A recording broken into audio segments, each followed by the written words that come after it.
Hi guys, it's Angie with Fun Endeavors Tie-Dye Lab. Today I'm going to make a gravity dyed diagonal fan fold shirt. I really liked the way the last one turned out, so I thought I would make another one. I have the shirt turned inside out, and I'm going to start by taking one corner of the hem of the shirt and folding it up to the opposite shoulder of the shirt, making a diagonal fold across the shirt. I'm going to take a piece of sinew and wrap it around a washable marker and then put one end of the piece of sinew just about in the middle of that hem of the shirt. I'm going to use the sinew and the washable marker to draw an arc on my shirt. And this is the line that I'm going to fan fold. I'm going to fan fold this line and then I'm going to tie it up with some kite string. I'm going to use Kite String because I really don't care if I have any white definition lines in the shirt. I'd actually kind of prefer not to. I want to allow all the dye colors to run into one another and flow down the shirt. So Kite String will hold my folds nice and tight without causing any definition lines. You can use rubber bands if they're not super tight, but I actually prefer to use Kite String. I think it's a little bit easier for a fold like this.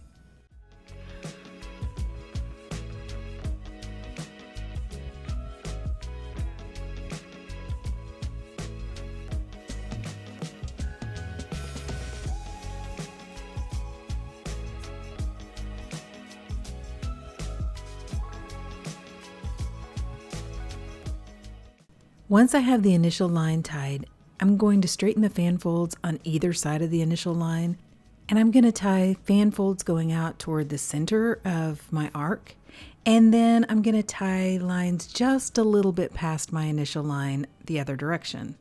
I don't want to tie the whole shirt because I want to leave part of it free so that it can be gravity dyed.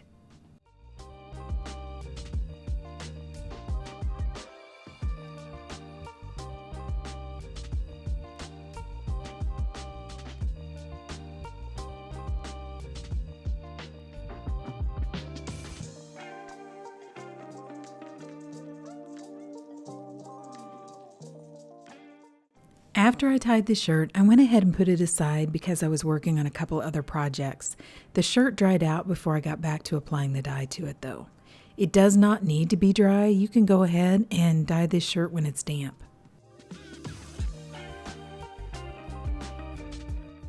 Because this shirt is completely dry, I'm going to go ahead and spray it with some soda ash solution that I've placed inside of a squirt bottle.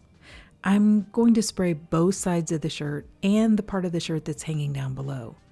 It's really hot outside today and I want to make sure the shirt stays damp and it doesn't dry out as the dye's moving down the shirt.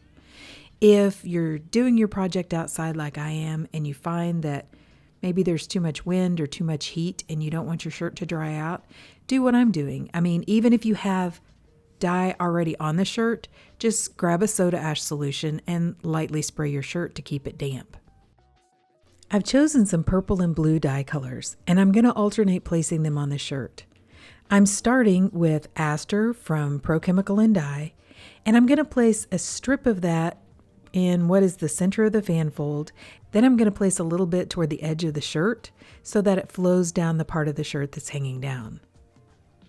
By the way, I'm doing this process outside and I've placed this shirt on a metal rack and I have the part that I'm going to just traditionally dye up on top of the rack. I'm allowing the part that I want to gravity dye to hang over the edge. So the first color I used was Aster from Pro Chemical, and then the second color I'm using is Brilliant Blue from Dharma, followed by Imperial Purple from Dharma, Blue Linen from Dye Spin, Iris from Pro Chemical and Dye, Blueberry from Dharma, Lavender Fields from Dye Spin, and I'm going to end with Evensong from Dye Spin.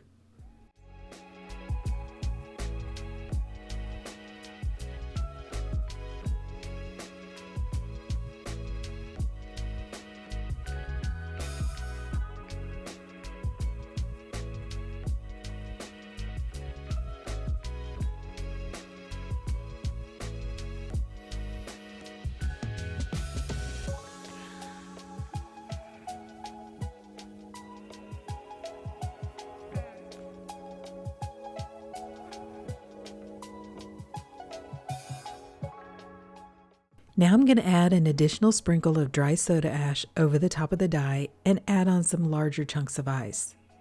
I found that the larger chunks of ice work better for the gravity die for me. A couple reasons. I live where it's really hot, and so the ice melts a little bit slower, and I also don't have to make any kind of an ice barrier if I use the larger chunks of ice. So after the first 2 large chunks of ice melted, I came back and there was quite a bit of undissolved dye still left on the shirt, and the dye hadn't gotten all the way to the edge of the shirt. So I added a couple more large chunks of ice and allowed those to melt as well. After those melted, I still came back and added a little bit more ice to dissolve some of the undissolved dye on top and to go ahead and get the color all the way through the shirt. That's kind of the purpose of a gravity dye, is to have the color streak down the shirt. So after all the ice melted, the dye was all the way down to the edge of the shirt. So I took the shirt and I placed it inside of a plastic tub or tote that has a metal rack down in the bottom. Then I put the lid on the tote and I went ahead and left it outside in the heat. That way the shirt is going to process in the heat, but it's not going to dry out. In this container, this shirt is the one on the bottom. I left the shirt for probably about 24 hours before I began rinsing it. To rinse the shirt, I took it to my utility sink and I began rinsing it in cold water to rinse out the soda ash.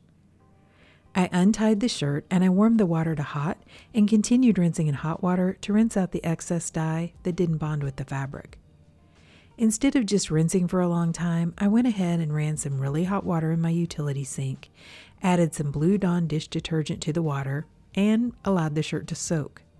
When the water cooled off, I changed it out and I continued that soaking process until my water was remaining almost clear.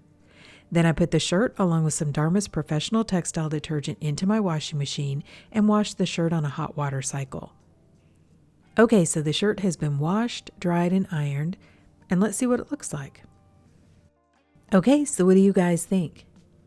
I think this one is really pretty. I love the blue and purple combination, and I really love this design. I started doing this design years ago, and I used to just do it as an inclined ice dye, and I love that too, but I really like it with this gravity dye. I like how the dye just literally streaks down the shirt.